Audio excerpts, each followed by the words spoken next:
मित्रों, विश्व का इतिहास रहा है कि महान संतों को समाज और तात्कालिक प्रशासन का विरोध झेलना ही पड़ा था। आज भले ही उनकी शिक्षाओं पर अमल किया जाता, लेकिन उस समय उनकी शिक्षाओं और ज्ञान को गलत बताकर उनका तिरस्कार किया गया था। संत श्री आशाराम बापू के जीवन में भी इसी तरह का दौर चल रहा है। आइए आज विश्व स्तर और भारत के कुछ महान संतों के बारे में जानते हैं कि उन लोगों के साथ क्या हुआ था। इसमें सबसे पहले सूफी संत मूसा के बारे में बताना चाहूंगा। मूसा अल काजिम मदीना में ही रहे, जहां उन्होंने राजनीति से खुद को अलग रखा और खुद को धार्मिक शिक्षाओं के लिए समर्पित कर दिया। फिर भी उन्हें अब्बासिद खलीफाओं द्वारा कड़े प्रतिबंधों का सामना करना पड़ा और उन्होंने अपने वयस्क जीवन का अधिकांश हिस्सा उनकी जेलों में बिताया। इन प्रतिबंधों का मुकाबला करने के लिए उन्होंने अब्बासिद साम्राज्य में अपने अनुयायियों के मामलों को व्यवस्थित करने और उनके धार्मिक दान एकत्र करने के लिए स्थानीय प्रतिनिधियों का एक भूमिगत नेटवर्क स्थापित किया। उनका अंतिम कारावास लगभग 795 से 799 के अवधि में था, जो बगदाद की जेल में उनकी मृत्यु के साथ ही समाप्त हुआ था।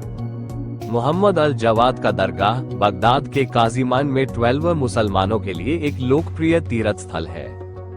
आज भी उनके शिक्षाओं को माना जाता है। वह सूफीवाद में आरंभिक स्वर्ण श्रृंखला में एक कड़ी है और कुछ सूफी संतों को अक्सर उनके साथ जोड़ा जाता है। सुकरात, प्राचीन ग्रीस के महान दार्शनिक, जिनको उनकी विचारधारा और शिक्षाओं के कारण जहर पीने की सजा दी गई। सुकरात ने पारंपरिक मान्यताओं और सामाजिक धारणाओं को चुनौती दी, जिससे एथेंस के कुछ प्रभावशाली लोग उनके खिलाफ हो गए। सुकरात पर मुख्यतः 3 आरोप लगाए गए। कहा गया कि वे युवाओं को भ्रष्ट कर रहे थे। वे एथेंस के परंपरागत देवताओं में विश्वास नहीं करते थे। कहा गया कि वे नए देवताओं का प्रचार कर रहे थे। इन आरोपों के कारण उन्हें ईसा पूर्व 399 में वहां के अदालत में पेश किया गया। न्यायालय ने उन्हें दोषी पाया और जहर पीकर मृत्यु को प्राप्त होने का आदेश दिया। सुकरात ने सजा को स्वीकार कर लिया, क्योंकि वे अपने सिद्धांतों के खिलाफ जाकर जीवन बचाने के पक्ष में नहीं थे। उन्होंने जहर पीने से पहले अपने शिष्यों को आत्मा की अमरता और नैतिकता पर उपदेश दिया। उनकी मृत्यु ने उन्हें एक अमर दार्शनिक बना दिया, जिनकी शिक्षाएं आज भी नैतिकता और दर्शन शास्त्र के क्षेत्र में प्रेरणा का स्रोत है। ईसा मसीह के बारे में आप सभी जानते ही हैं। ईसा मसीह को सूली पर चढ़ाने का मुख्य कारण उनके उपदेश थे। इनका दावा था कि वे परमेश्वर के पुत्र हैं और सभी परमेश्वर के पुत्र ही हैं। उन्होंने तत्कालीन यहूदी धर्मगुरुओं की परंपराओं को चुनौती दी और प्रेम, दया और ईश्वर की साम्राज्य की शिक्षा दी। यहूदी धर्मगुरुओं ने इसे ईशनिंदा माना और रोमन शासकों से उनके खिलाफ कार्रवाई की मांग की। रोमन गवर्नर पिलातुस ने जनता के दबाव में आकर ईसा मसीह को क्रूस पर चढ़ाने का आदेश दिया। हालांकि वे व्यक्तिगत रूप से उन्हें निर्दोष मानते थे, ईसा मसीह की मृत्यु ने उनके अनुयायियों के लिए बलिदान और मुक्ति का प्रतीक बना दिया। भारतीय संतों और धार्मिक नेताओं ने अक्सर समाज सुधार, सत्य और धर्म के प्रचार के लिए कार्य किया, लेकिन उनकी शिक्षाएं और क्रांतिकारी विचार कई बार तत्कालीन शासकों या सामाजिक व्यवस्थाओं को चुनौती देते थे। इस कारण उन्हें दंडित भी किया गया। ऐसे कुछ प्रमुख संत हैं। गुरु तेग बहादुर, जो 1621 से 1675 के बीच सिख धर्म के 9वें गुरु थे। इनको मुगल सम्राट औरंगजेब के आदेश पर शहीद कर दिया गया।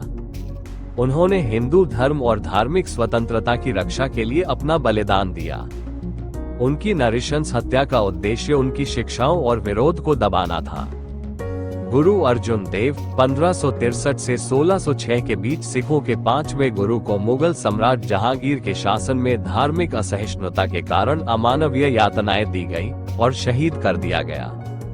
संत तुकाराम 1608 से 1649 के अवधि में मराठा संत और कवि थे।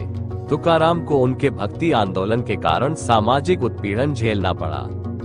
कथाओं के अनुसार उनके विचारों को दबाने के लिए उन्हें सजा दी गई और उनकी कविताएं नष्ट कर दी गई। संत कबीर, जो 1398 से 1518 के अवधि काल के संत कबीर थे, उनको उनके कट्टर विचारों और हिंदू मुस्लिम एकता के प्रचार के लिए कई बार समाज से बहिष्कृत किया गया और अत्याचार सहना पड़ा। ओशो रजनीश के बारे में तो आप सभी जानते ही होंगे। ओशो रजनीश भी आत्मज्ञान को प्राप्त हुए एक दार्शनिक और संत थे। उनके विचारधारा से जुड़ने वालों की बढ़ती संख्या को देखकर कई देशों की सरकारें हिल गई थी। वे सनातन धर्म के शास्त्रों का निचोड़ बताते थे और आडंबर को छोड़ने की शिक्षा देते थे। उनके कहने का तरीका बिल्कुल निराला था, जिससे लोग बहुत जल्द आकर्षित हो जाते थे। उन्हें अमेरिका के जेल में स्वीट पॉइजन दिया गया और उसके बाद जब वे भारत लौटे तो कुछ ही दिनों बाद उन्होंने शरीर त्याग दिया। लेकिन आज उनके विचारों को लाखों लोग मान रहे हैं और उस पर चल रहे हैं। इन संतों की शिक्षाएं आज भी भारत के आध्यात्मिक और सांस्कृतिक इतिहास का हिस्सा है। संत श्री आशाराम बापू जी ने भी सनातन धर्म को पुनर्जीवित किया और एक बहुत बड़े जनमानस को जागृत कर सनातन धर्म के मार्ग पर चलने के लिए प्रेरित किया। पूरे विश्व में उनकी बढ़ती हुई ख्याति से कुछ लोगों को भय लगा और एक साजिश रचकर उन्हें भी जेल की सजा भुगतने के लिए मजबूर कर दिया। आप किसी व्यक्ति को दबा सकते हैं, लेकिन उनके विचारों को नहीं। बापू का ज्ञान सनातन की मुख्य धारा है, जिसे कभी भी गलत साबित नहीं किया जा सकता। और यही कारण है कि आज भी उनके शिष्य उनसे इतना प्रेम करते हैं कि उनकी एक झलक पाने के लिए बेचैन रहते हैं। दुनिया कुछ भी कर ले या कह ले, लेकिन सनातन के असली मर्म को जानने वाले लोग जानते हैं कि बापू के वचन और कार्य जनमानस के विकास के लिए होते हैं और इसके लिए उन्होंने अपने आप को पुनर्तः समर्पित किया है। बापू के विरोधियों को ये सोचना चाहिए कि बापू तो अमर हो गए हैं। जब तक ये धरती रहेगी, तब तक उनके विचारों को मानने वाले लोग रहेंगे। शरीर तो मिटने वाला है, एक दिन मिटेगा। व्यक्ति अपने कर्मों और विचारों से लोगों के दिलों पर राज्य करता है और युगों तक अमर रहता है, जिस अमरत्व को बापू प्राप्त कर चुके हैं। हम सभी को बापू जी के स्वास्थ्य के लिए ईश्वर से प्रार्थना करना चाहिए और अपने प्रतिदिन किए गए जपों के फल को बापू के अच्छे स्वास्थ्य के लिए ईश्वर को समर्पित करना चाहिए। मित्रों, इस संबंध में आप अपने विचार कमेंट कर बता सकते हैं। वीडियो का संदेश अच्छा लगे तो शेयर करें और इसी तरह की आध्यात्मिक ज्ञान के लिए चैनल को सब्सक्राइब भी कर लें। धन्यवाद। हरि ओम तत्सत।